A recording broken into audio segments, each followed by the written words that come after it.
So welcome back, everyone. Hope you enjoyed lunch from Anne's Catering, which has been feeding investigative journalists at Logan for many years now.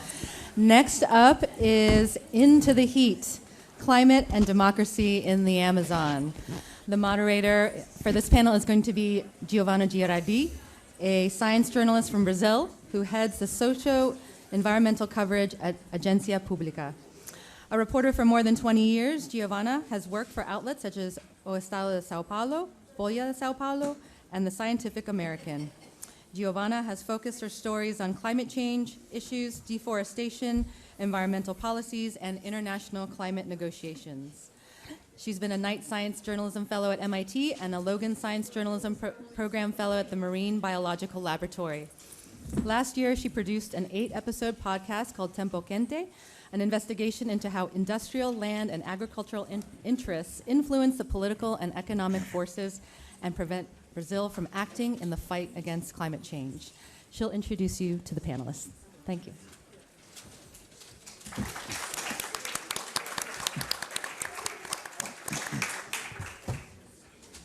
Thank you for having us here. Can you hear me? No? Now? Yeah? Okay. So we have here Joseph Poliszuk. He is the co-founder and co-editor of Armando.info, the only outlet dedicated exclusively... sorry. I'm a bit nervous. Probably be better. And please be patient. I'm not a native speak English person, so yeah, you can get that. Thanks.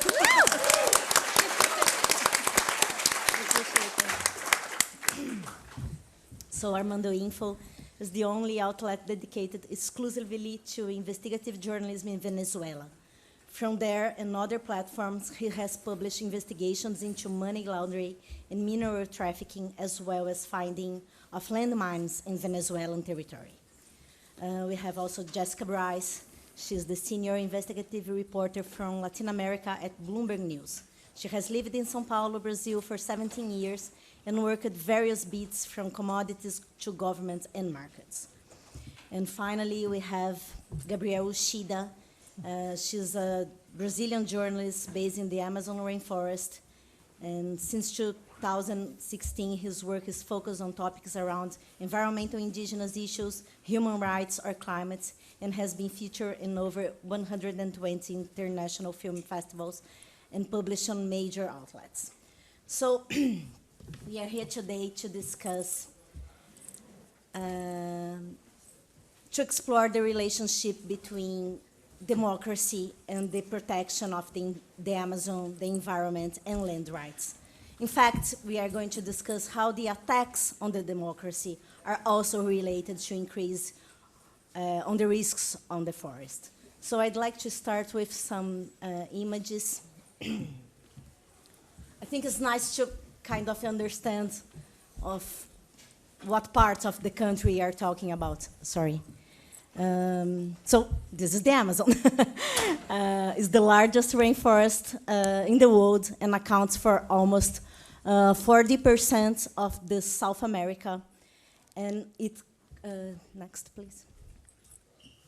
And it spreads over 9 countries. So you can see Brazil, of course, is the largest part. Almost 60% of Amazon forest is on Brazil. But it also goes to Bolivia, Peru, Ecuador, Colombia, Venezuela, Guyana, Suriname, and French Guiana. So because, yeah, we can go. And because we are, the most part of Amazon is in Brazil, I want to show you this. This is 2 maps about the deforestation from 85 to 2021. And you can see the yellow spots. This is pretty much cattle. It's pasture that is like eating the forest. And the pink is agriculture, so pretty much soy and corn fields. So yes, now it's more or less 20% of the forest that we lost already. And so let's start. Okay, I think, yeah. So I'd like to start with Jessica, because she has been covering politics, economics, but also the Amazon recently. So, Jessica, let's just first talk about the democracy. As a foreign correspondent, how did you perceive the erosion of democracy in Brazil from Dilma to Bolsonaro? And I choose to talk about, to start with Dilma because, well, in Brazil there is this understanding for some part of the country that she was also a victim, maybe, of a coup, but it's not a consensus. So I'd like to hear from Jessica. Yeah, so just a quick... Oh, sorry. Is that good? So just a real quick bit of history, right? When I first arrived in Brazil, 2004, Luis Inácio Lula da Silva, everybody calls him Lula, he had just taken office in 2001. And under Lula, he was there for 8 years. He was a very popular president, and part of that was luck because there was the commodities boom during that time. So Brazil rode this wave where it became the biggest producer of, the biggest exporter of beef. It became the biggest, one of the biggest exporters of soybean, orange juice, coffee. I mean, any commodity you can think of, like Brazil was a major player. And what that did is it lifted sort of like, I think 20 million people into the middle class, something like that, 20 million people into the middle class. Now, that's really important because Brazil has always been a super unequal society, right? Like a lot of Latin America, inequality is absolutely terrible. And so for the first time, you had people who could afford good education and, you know, you have public health care there, but it's not very good. So you could go to private doctors. You could, you know, you had stability in your job and you had stability in your life. You could travel by plane. You could travel by plane. Yeah, absolutely. And a lot of that wealth and a lot of those folks who were lifted into the middle class were actually in those areas of that you're seeing in the deforestation area, okay? Because it was a commodities boom. And so, oh, sorry, I am not speaking close enough. And so let's see, so then you had the great financial crisis, 2008, everything crashed, commodities prices crashed, right? That's when Lula leaves office and Dilma Rousseff comes in. And what I think as an erosion of democracy, you've seen this erosion of democracy since then, but you've seen it like sort of everywhere else, and I kind of see it as in a bigger picture in which the middle class is kind of disappearing now, and populism is rising. And that's what Bolsonaro really, really represented. Dilma Rousseff, she was impeached, and then we had a president who was not very, didn't do a ton. And then Bolsonaro came in with this fiery rhetoric. He came in really appealing to the right and how we have this right to develop the Amazon. And why did that ring so true in Brazil? The reason is because the last sort of golden era that Brazilians really remember was this commodities boom, right? So those things are really tied together. And I don't think that in the narrative of a lot of the coverage about deforestation, we're sort of acknowledging how important it is, commodities are to the livelihoods of all these people there, right? So to solve deforestation, to save the Amazon, really, we have to acknowledge that all these commodities and all this consumption is coming from outside of Brazil, right? I think I just want to add something here because it's true that the commodities were like, they had this amazing increase during the first years of Lula, but we don't have this slide here, but there are several graphics that shows that while you are having like the GDP, the agribusiness GDP growing in Brazil, the deforestation was reducing because they managed to deal with these two things. So you were able to produce more in the lands that was already deforested, and also reduce the deforestation. So I think it's like a fake dichotomy that you need to deforestate to increase more the commodities. Brazil land can actually be is among like the most productive land in the world, and so Brazil can produce more with the land that's already been cleared, but that takes money, right? It's much more expensive. It's much cheaper for people to just go out in the forest. Yeah, no, you're definitely right. And so I think like this erosion of democracy in Brazil is hugely tied to this loss of the middle class. Yeah, and Jessica, I want you to talk a bit more about how did you realize that Amazon was like becoming a focus, and you decided to go there and do these stories. I think you can show the next one. So you did this one, and maybe others, I guess. So no. First, yeah. So can you tell us a little bit about that? Yeah, so, I mean, I sort of fell into investigative reporting and Amazon coverage. I'd been an editor. I was a bureau chief in Brazil for a really long time, and I'd been an editor for most of my career. And having grown up in California, I remember like my parents talking about Amazon deforestation, right? And, you know, here we are 20-something, 30 years later, and Amazon deforestation is still terrible, terrible.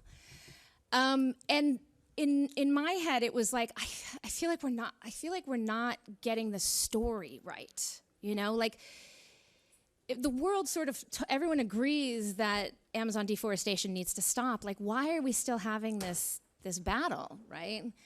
I don't understand exactly what's happening, and that's because I was coming from, you know, I am American. I was living in São Paulo, which is a very sort of like developed city. You know, it has everything that New York, LA would have. And even a lot of Brazilians don't get up into the Amazon. Even a lot of Brazilians don't know the Amazon. Brazil is huge. Brazil is massive. And the Amazon is, I mean, it's far. And I felt like there's something we're missing, right? And so this story came about with me just like asking my editors, and I was very fortunate. I said, look, I just want to get up there and I want to spend time with the people who are actually deforesting the forest. And I want to know like what's their point of view, you know? And it sounds, like I think the narrative is like, these are the bad guys, right? These are the bad guys. But I wanted to know, why are you doing this? And I get up there, and it was whenever I travel to these regions, like my reporting style is I try to spend as much time as I possibly can. So I was there for maybe like 2.5 weeks, and I was, like living with these people and eating with them and, talking and just, getting on a horse and, what do you do? Herding the cattle, right? And what I realized is that this message that you can't burn the Amazon is not getting to the ground, right? A lot of these folks were like families, they're farmers, they're, there's no government, there's no schooling, there's no other economy there. And what was most shocking to me is all of these companies that have these beautiful campaigns, these green campaigns, and they're spending all this money. They're not there on the ground telling the people, don't burn the forest, and having, I said I'm from California, and I remember, I don't know, who remembers Smokey the Bear? Is Smokey the Bear still a thing? Yeah, is that still a thing? Like, just a public awareness campaign can already go so far to, getting the message out. But there was no communication to these folks on the ground. There are, and I'm talking mainly cattle ranching, deforestation that's caused by cattle ranching, and it's sort of around the border of the Amazon, what they call the arc of deforestation. So there are criminal organizations deeper in the Amazon that are, as Joseph knows better than anyone else. Just here for him. So I'm talking about these folks that are sort of like causing the most deforestation. But no one's getting that message to them. And so these companies that say they're doing everything possible, these companies who say your supply chains are clean, who's doing everything possible to stop deforestation, like they're not on the ground talking to the people who can actually make difference. Yeah. And that's what was most shocking to me. And I think, well, but I think it's interesting because you went there during COVID. During COVID, yes. COVID and Bolsonaro. COVID and Bolsonaro. And the message really stopped reaching these people, I think, for this period. So yeah. I just want to show the next slides so you can maybe explain us to this, Jessica. So this is the electoral map. Right. From the last election in Brazil. Right. So where Lula got his votes and where Bolsonaro got his votes, just on the Amazon. And the yellow dots are the deforested areas. So, I mean, I think can be a bit confusing for American people because in Brazil, red is the left. I mean, yeah, red is the rest Lula. of the world, the red is left, right? So, but here, you're I don't know, I don't understand that. But yeah. Of course, the color of the PT, that is the party of Lula, is red. So yeah. So the red is Lula and the blue is Bolsonaro. The blue is Bolsonaro. Yeah. And what you see here, Jessica? So what you see is this sort of like represents kind of like that arc of deforestation where this yellow, you have like this half circle down there, and so that all that blue, that's some of the most like productive agricultural land in the world. Now it used to be the Amazon and has been torn down. And what I found in my investigation, spending time with these people and looking at the cycle of who's doing the deforestation and who is profiting off that deforestation, is that poor Brazilians are often used as like the foot soldiers of deforestation, right? So someone will come to them and say, these are folks who have like, they're living in cities, in slums, they have nothing, like no water. COVID was not a thing when you get there because it was just, they've all had malaria several times. There's lots of things that they're grappling with. So someone will come and be like, oh, there's this land standing free. Like, don't you want a homestead of your own? We'll give you, we'll pay for transportation. There's a lot waiting for you. There's food. And so these organizations will bus these poor folks out there. They're the ones who are actually doing the deforestation, right? They're the ones who are actually tearing down the trees, right? And so you have that in like these red states, which are the new sort of frontier, and those are typically Lula supporters. And then because what they're doing is illegal, or it's very difficult to actually farm in the Amazon, it's a lot harder than people realize. They get out there and they realize there's like no water, there's no sewage, there's no roads, there's no schools, there's nothing.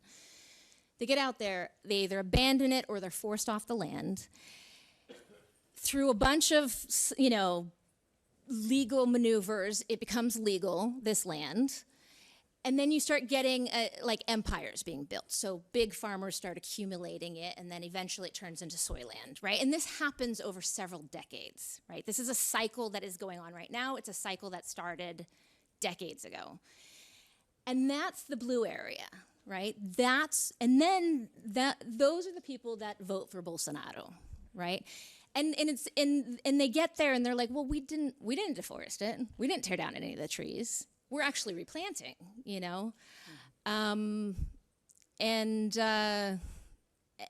all those products go abroad. So, yeah, okay. So we'll go back to Brazil. I will just skip Gabriel and go to Joseph, and then we go back to Brazil, because I think this left and right issue that is strong in Brazil is a different perspective in Venezuela. So I'd like to hear from you, Joseph. I think you could begin with, could you give us an overview of the current political situation in Venezuela, how it changed for the past years? Yes, I came with these pictures, but before of that, it's curious, it's interesting that the north of Brazil have voted against Lula, against the left, with the idea that don't become in a new Venezuela. But we yes, have, please. yes, Say but about- we tell have, about that. and as you know, we have a regime for 2 decades, a socialist regime, and it's interesting. This month we have published a series of illegal mining, tracking the illegal gold in Venezuela, in southern Venezuela, going and loaded in Brazil.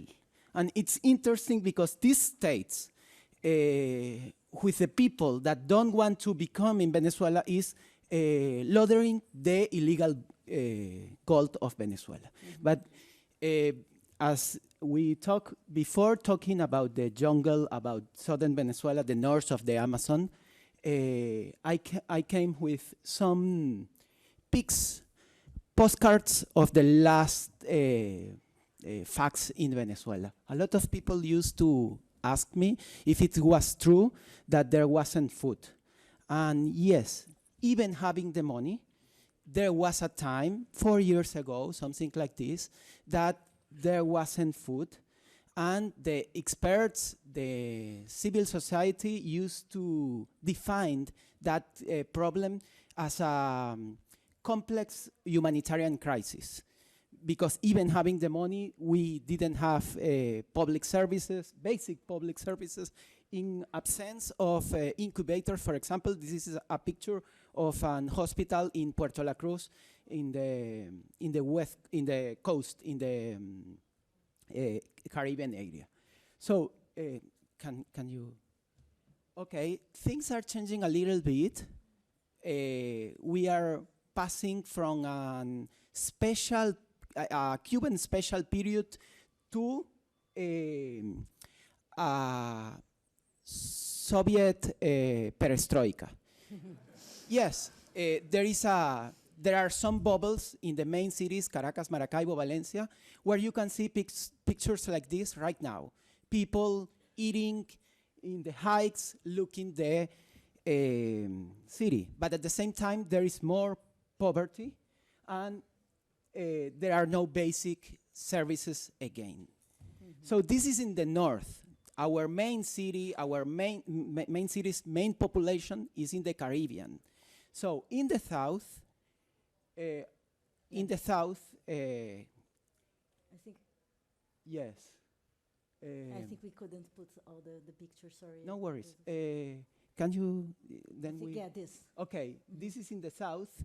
There is the 6% of the population, so everything is happening because the state don't have the power, and even they don't have the willing to think what is happening in the south. They are not exercising sovereignty, and there are a lot of irregular groups, Colombian guerrillas, garimpeiros, Brazilian miners, and even Venezuelan gun banks that are establishing, setting up illegal mines. Thanks to artificial intelligence, we could track almost 4,000 illegal mines and some clandestine airstrips in the jungle next to this or very close from these illegal mines. And at the same time, we have crossed this information with the criminal,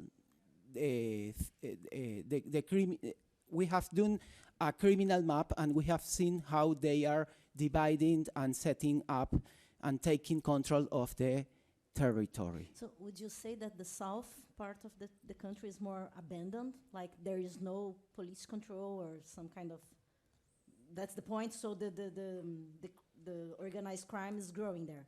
Yes, indeed. Okay. Can Absolutely. you tell us a little bit more about this story that you produced? So I think maybe you could just give a step back and tell us about the Armando.info. How did you decide to create it? How is it working now? And then we go back to to that story. Yeah. Sure. This is Armando.info. It's the only website dedicated exclusively to the investigative journalism in Venezuela. And we set up this web page I set up with my partners, Eval Scharfenberg, Alfredo Mesa, in a special period when Chavez died and Maduro seized power, but not he inherited, the power, but not the leadership.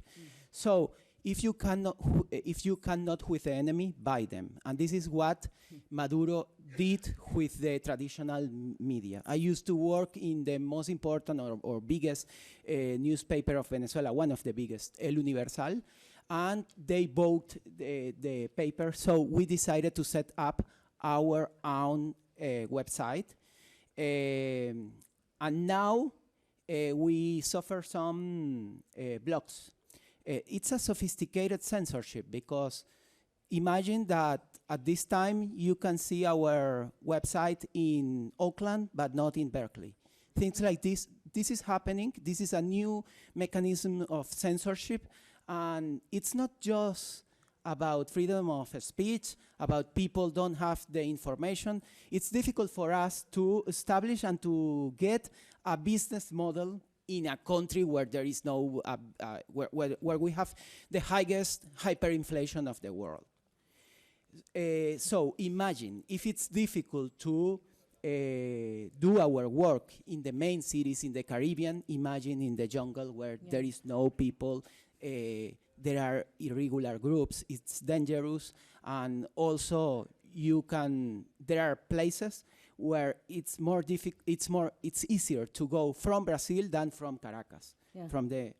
Yes. And tell us about the Corredor Furtivo. What was this project? Yeah. So we made that interactive map of the clandestine airstrips and at the same time the illegal mines.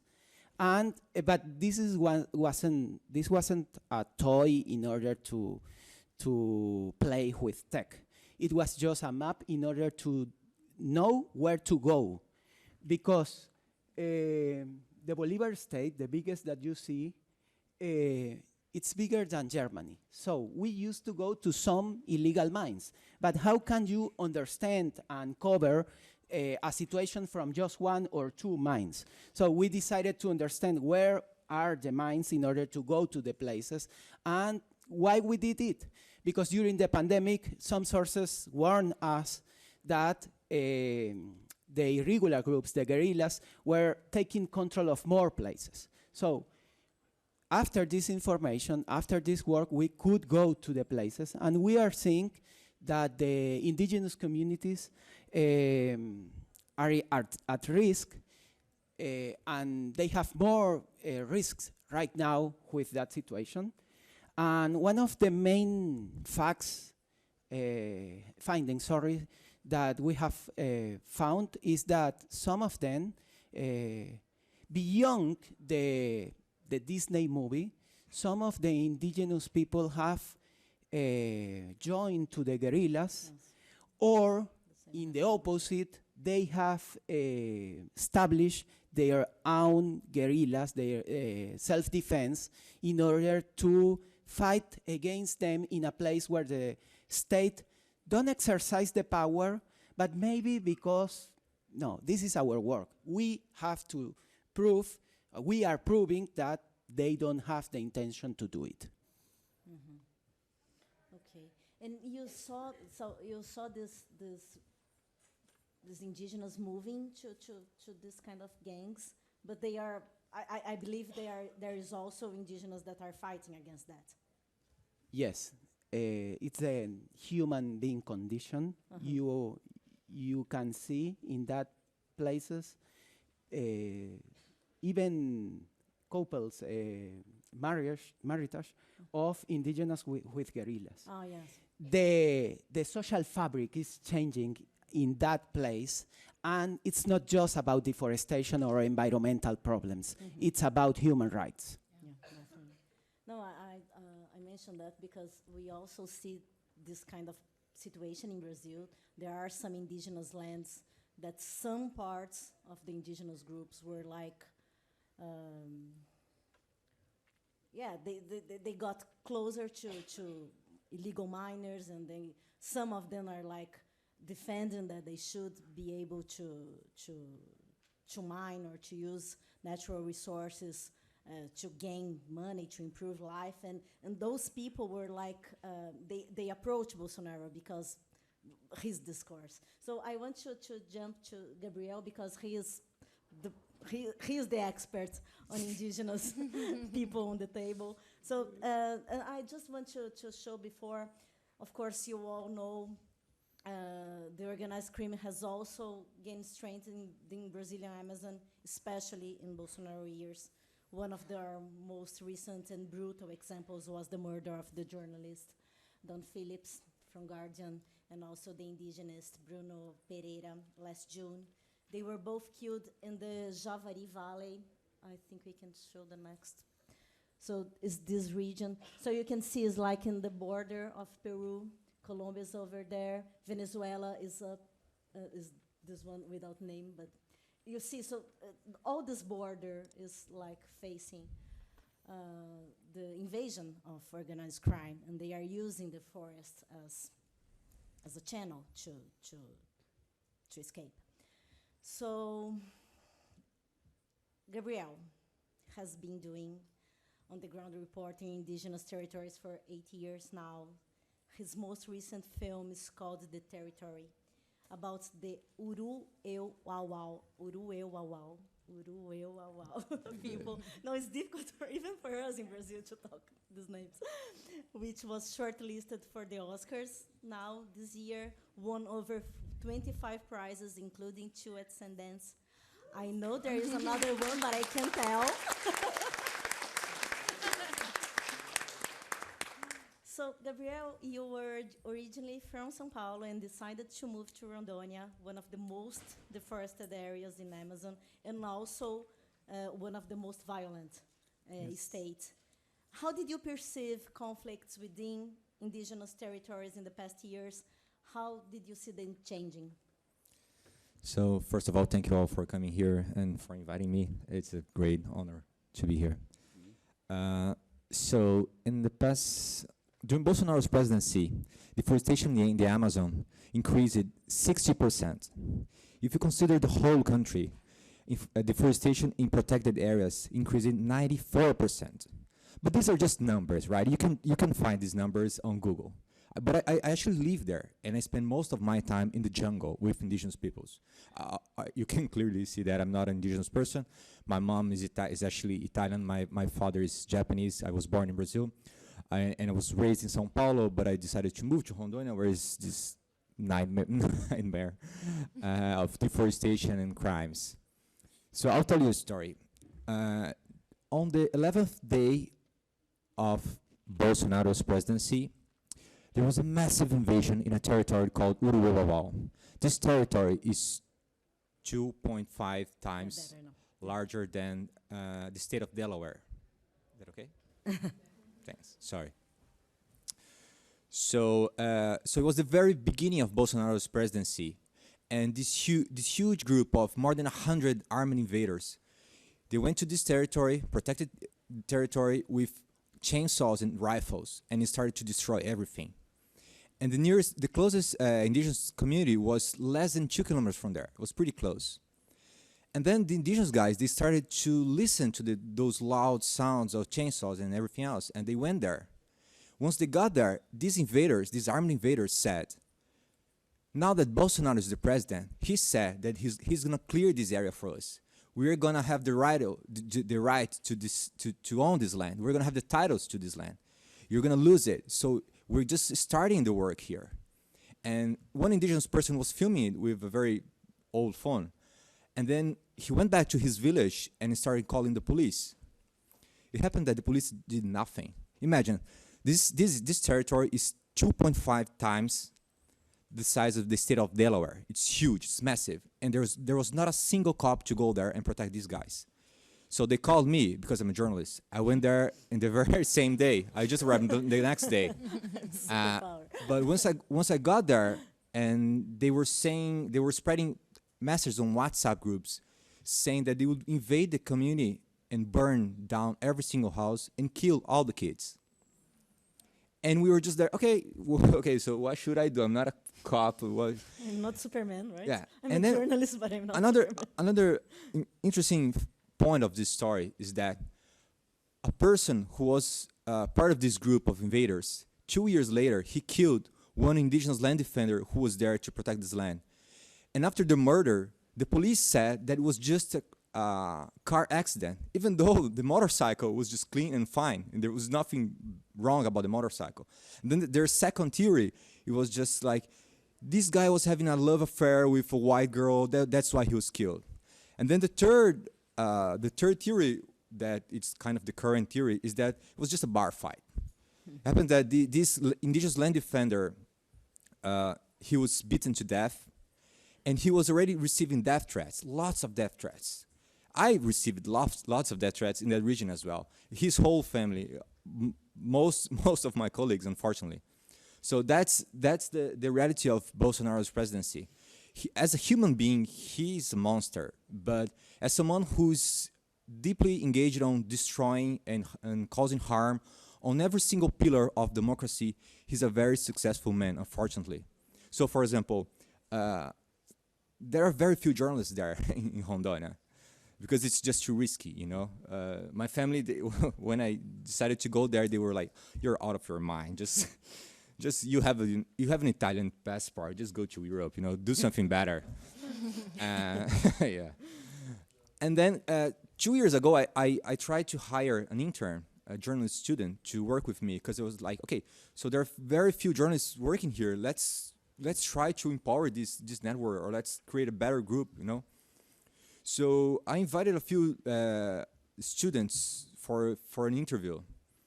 None of them, literally none of them, they had never heard of Robert Capa, Herzog, I don't know, Hemingway, Watergate, or Amanpour, or whatever. And okay, these are international journalists. They had never heard of Brazilian journalists or Latino journalists. It happens that education there is also horrible. Even like, and these students, they were from the best university in the state. If you see those, if you remember that map that was here, Rondônia was the only state where Bolsonaro won in every single city. The only state in the whole country. So Rondônia is this nightmare of deforestation and environmental crimes.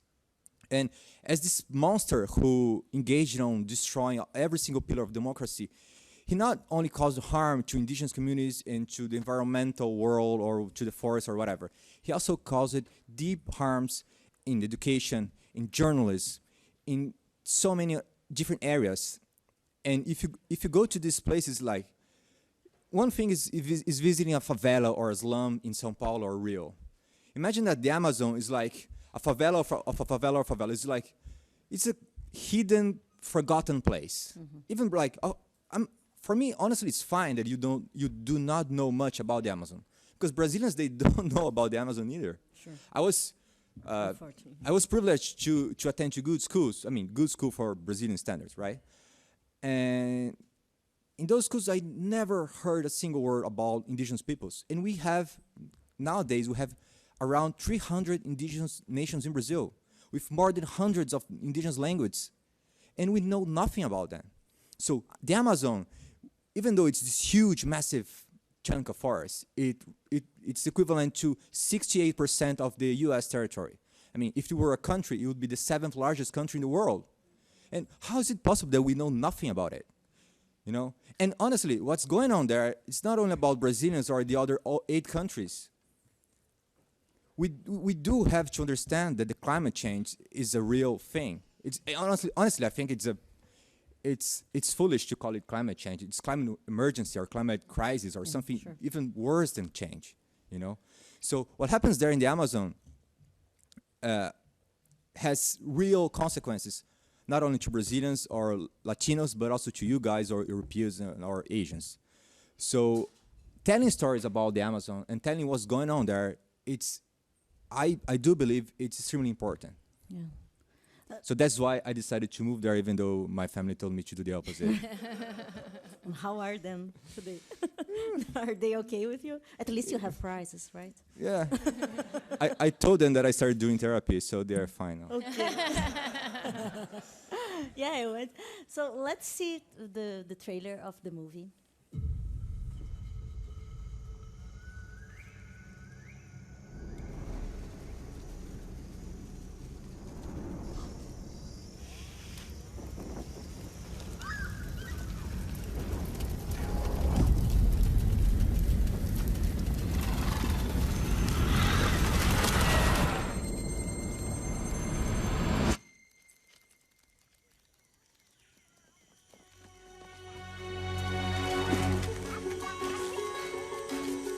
floresta, os rios, é a nossa casa, onde a gente se mantém.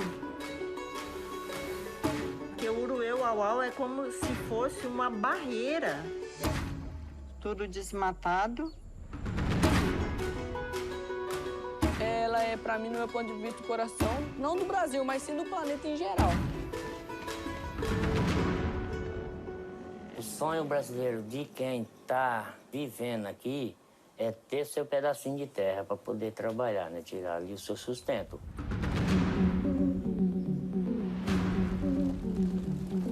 Produzindo alguma coisa, plantando para fazer nosso Brasil ir para frente. Eu mesmo falo, eu nunca vi nada de índio. Fala, ninguém nunca viu, não. É, só fala também. E o que eu fico revoltado é que a gente ainda é considerado bandido, pessoas que atrapalham o país, entendeu? Desce no coco, vai estar no rio. Eu tô ali, eu acho. Cara, vai estar ali, né? Vai.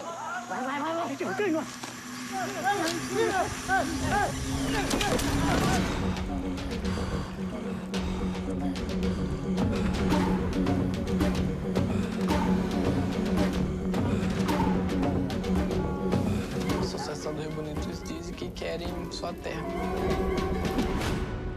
Lá no meu ponto de vista, eu acho que eles querem mais do que a terra. Eles querem acabar com o povo indígena, acabar com os isolados. A gente não vai permitir que aconteça, não.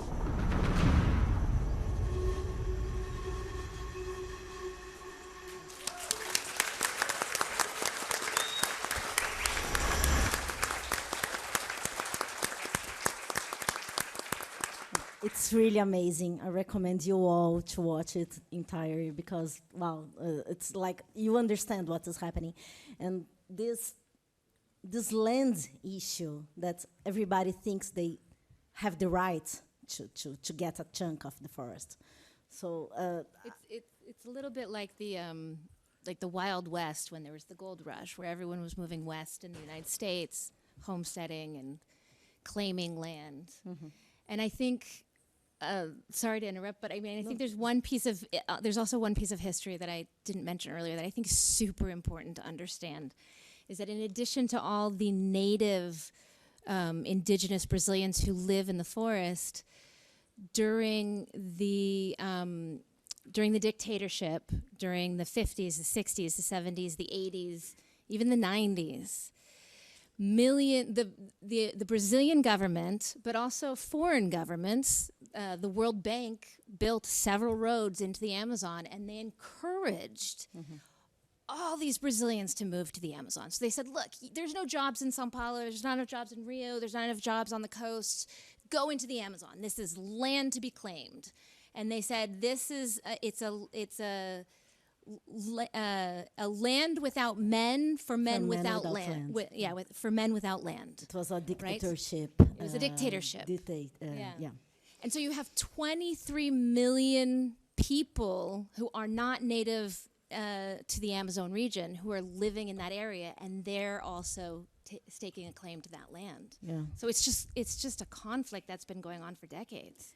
And some of those people really have the right because they were invited for the government to go there. So it's not that all of them were committing a crime, for example.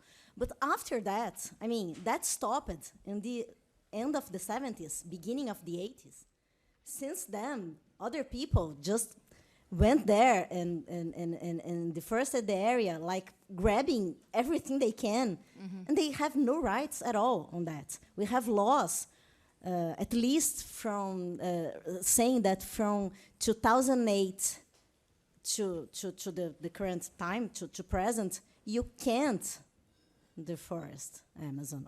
I mean, there are some exceptions, but we have laws for that. But people continue coming. And I just want to continue with Gabriel just for one more thing. So, Gabriel, I think one of the most interesting things in your movie is that you really talk with the people that are there. So you show what these invaders think. And what amazed me is that they don't seem worried at all about hiding what they were doing, or in the opposite, they seem so comfortable and so sure of themselves. Why do you think that happened? I mean, they were committing a crime. Yeah. So let me step back just a little bit. When I got my journalism degree in 2000, I don't know, I'm getting old. Some years ago, and I'm 36. My first project was documenting, photographing, you call it soccer here. So was documenting soccer gangs in Brazil.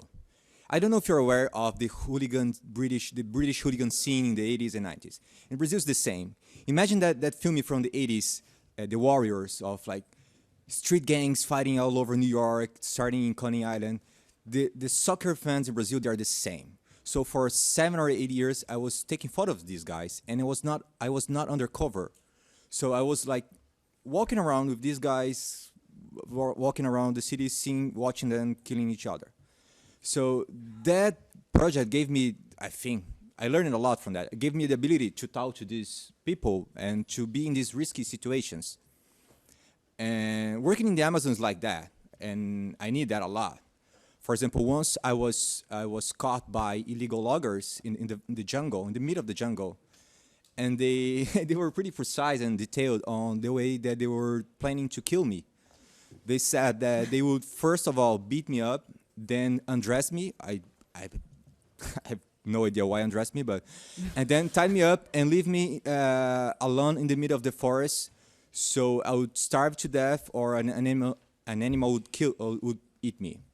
And then I had to negotiate with these guys for 4 hours. For 4 hours, I was not begging for my life, but I was just trying to convince them that that was not a very good idea. And actually, because my point was, okay, so if you do that, at a certain point, the federal police is going to come around this region and start looking for my body. That's not going to be good for you guys. So I promise I will not produce anything about this. I'll leave. I'll never come back. That's it. But it took me 4 hours, okay?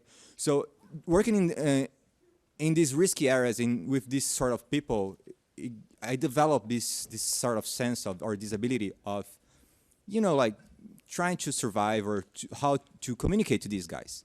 It happens that I really thought that during Bolsonaro's presidency, I would really need that. But it happened the opposite, because during Bolsonaro's presidency, all of these criminal and environmental thugs, they realize that, or they do believe that they're in the right side of history. What they're doing is the best for the country. That they're not worried about showing environmental crimes on camera. For example, I did this film, but I'm a journalist. I'm a storyteller. For me, it doesn't matter the format or the outlet. It doesn't matter if it's a magazine or a podcast or whatever. I produce all sorts of stories. So I have interviewed illegal miners, illegal loggers, illegal land grabbers, all sorts of these guys in the past 4 years. And in every single time, it was just easy. They were honestly proud and happy to show me their story, to show me their actions. For example, we have a scene here that was pretty important for Brazilians, because for a long time, Bolsonaro, he had several theories about the fires in the Amazon. My favorite one, according to him, was that Leo DiCaprio was paying NGOs to start the fires in the Amazon. He said that. So he had lots of different theories about the fires in the Amazon. And he was saying that they were natural fires, indigenous peoples, they were causing these fires, lots of whatever. So, and then we managed to film these guys organizing themselves in a big group with chainsaws, invading the forest and starting the fires. And it was just easy. When I have a first meeting with these guys, one of their leaders, he came to me and said, "Hey, do you have a cell phone and reception there? Do you have internet connection?" I said, "Yeah, why?" "Open YouTube. Yeah, I'm gonna show you something amazing. You should take a look on, how was it called? Like the largest, or like the largest land invader in the Amazon." So I was just trying to find that video, and it was him. He was so proud and happy to show me a video that TV Globo, the largest TV station in Brazil, they produced this piece, and it was on prime time, about his arrest. And he was like, "You see, they're calling me the most important land invader in the Amazon. That's cool, isn't it?" So during Bolsonaro's presidency, they felt so supported, so on the right side of history, they were just fine on showing crimes, and Yeah. it's absurd, right? Gabriel, sorry, I have to cut you down now. And, well, you were lucky, but Don Phillips Yeah, was unfortunately. not, because I think that's the point. The criminals were just bold enough to, kill an international journalist working there. Yeah, but So- again, I'm just Yeah. I was lucky, but I have like 3 phones, 1 satellite phone, more than 10 SIM cards, lots of fake email accounts, So- fake IDs, lots of different things that I need to do because I have already been followed on the street. Yeah. Death threats, lots of bad things happened to me already. Yeah, I'm just lucky. Sure. Well, I have a lot of more questions, but we don't have time anymore. We have, I think we should just open for some questions. So please go ahead over there.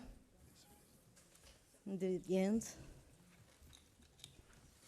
Oh, but please go ahead and talk to them later because they have so many stories.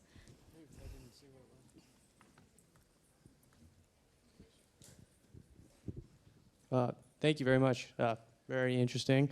I was really interested in what you said earlier about kind of the commodity boom under Lula's first term, kind of, lending some legitimacy to driving deforestation. I'm wondering, with Lula back in office and, he's sort of taking this non-aligned state approach to his foreign policy and, visiting China, talking to Xi, how do you see the role of China now in driving kind of the deforestation of the Amazon? And, China is the largest consumer of Brazilian beef and a large consumer of soy. So, how do you see that relationship developing? Right. I mean, I think,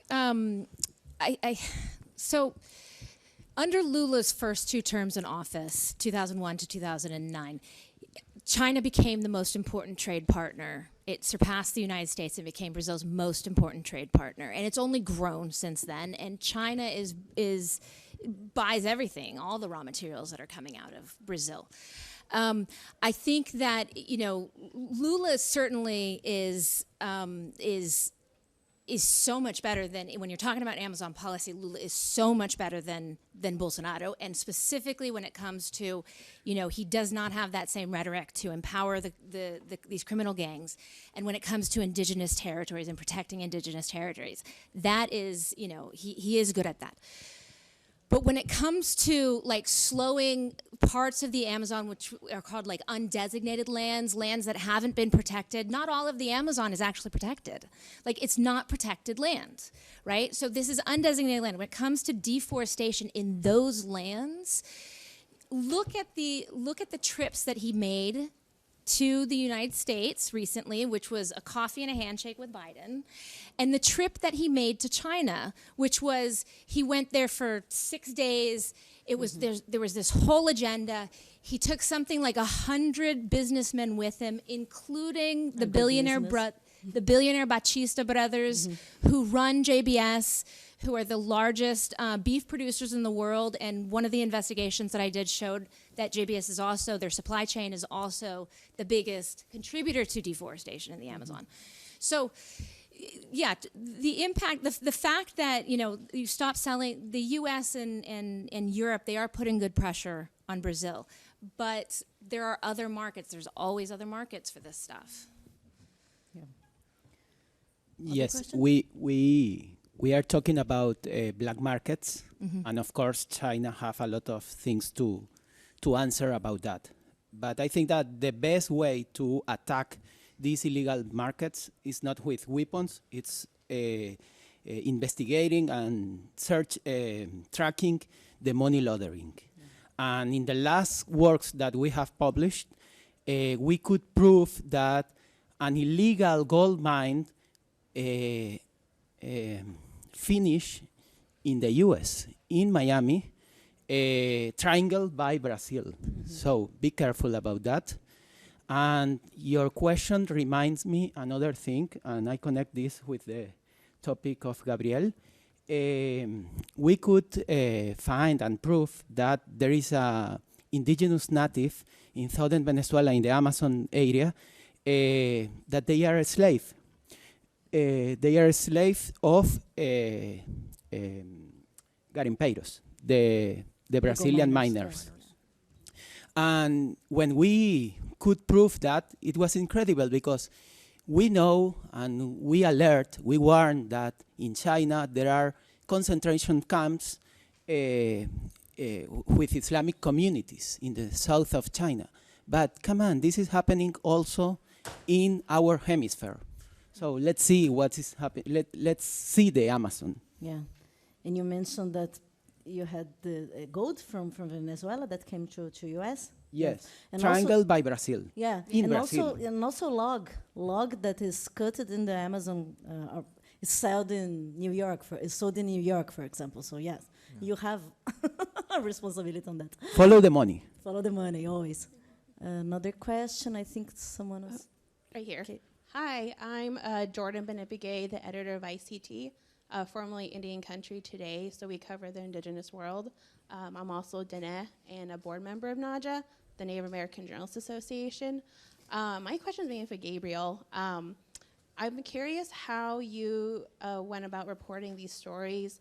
As like you said, you're a non-indigenous person, but you're a person of color, without coming off as exploitative or even relying on stereotypes or doing more harm than good, because I feel like also journalists can come off as also invaders of indigenous territories, and a lot of these tribes are in the Amazon. Yeah. So what first happened to me when I got there, I was initially there in the Amazon for 100 days. It was a short gig. When I arrived there, I realized that there were so many stories that needed to be told that I decided to move there. And then I realized that the native people, they are the owners of the knowledge. They know pretty much everything there. So I needed to listen from them. So when I first approached it, like the Urual group, they said, okay, if you want to work here and if you want to tell the stories from our people or whatever, you need to learn from us. So what happened was that I spent quite a few years just living with them, learning their language. I can speak Tupi Kawahiva, which is a language that's spoken for less than 500 people in the world. Wow. And you need to stay here and live with us, learn our language, travel with us. So after that, you're gonna maybe be able to start telling your stories, and then we might trust you a little bit to tell our stories. Of course, for example, when I do these like larger projects as a film, we always have lots of indigenous folks in our team. For example, the territory, our executive producer was an indigenous girl. Co-producers, they were indigenous. Cameraman was indigenous. There were lots of indigenous people, they were in our team. And it happens in every single project that I do there in the Amazon. Yeah. And I think it's the appropriate, right? Yeah, it's the right way to do it, right? Yeah. Mm-hmm. So I think we have time for one more. Hi, my name is Tom Burke. I'm a media lawyer with Davis Wright, and I'm married to a Brazilian, Botage. My son was planting in the Amazon, planting trees last summer. Huh. I know that there was a few years back some sort of international movement for countries to pay Brazil and other countries not to develop in the Amazon. Is that still out there, and is there any status of that? So yeah, I think that international or like other countries, they do have their responsibility, and they should be helping or engaging on protecting the Amazon. I mean, take a look at the U.S. I admit that you produce countless of great things, but the U.S., especially for the Amazon, it's not fair that you're sending us Manifest Destiny, January 6th, Proud Boys, QAnon ideas, while we just sent you one George Santos. You know what really? Because what happens in the Amazon nowadays? It's a stupid, foolish copy of all of these ideas. Yeah. Manifest Destiny explains the whole concept of what's going on in the Amazon nowadays. So forget about these stupid ideas and let's think of resources and new laws, new bills, new investments, and new storytellers. I think that's the way we should go. This idea of sort of creating a parallel economy that makes up, that incentivizes, and that will compensate the folks who are living there. Look, these folks, they have nothing, right? A lot of these people who are there, they moved there because their government told them to go there, and then all of a sudden they're in the middle of nowhere. No roads, no water, no sewage, nothing. What do? The only economy that exists for them is producing commodities to send abroad, right? And this issue comes up over and over and over again with my interviews. Like, the people who are tearing down the forest, the really wealthy farmers who are making a fortune on it, they say, well, why do you guys buy this stuff from us if you don't want us to build this, if you don't want us to tear down this forest, right? And so one of the initiatives that a lot of governments have tried to do, from the Norwegian government, from the United States government, from the Brazilian governments, and then also lots of nonprofits and a lot of investors, are trying to find a market-based mechanism to compensate these folks for leaving the forest standing, right? They're still trying. A lot of different iterations of this idea have, cycled through. I don't think there's any one that's really, really taken off yet, right? There's not anyone that's, carbon credits was kind of the closest probably, but we've done a lot of investigations on how that's kind of bullshit too. But I do think knowing kind of people's motivations, and then also, like I said, these folks, what else are they going to do? How else are they going to feed their families, some of these guys that are out there? There needs to be, a solution that comes from all the people that are driving the deforestation now. That solution needs to come, and it needs to be the same drivers. Like, let's build an economy that's built around leaving the standing forest. Yeah. Joseph, you want to add something? Well, so I don't think we have more time, no? So yes, unfortunately we are out of time, but thank you very much. Thank you, guys.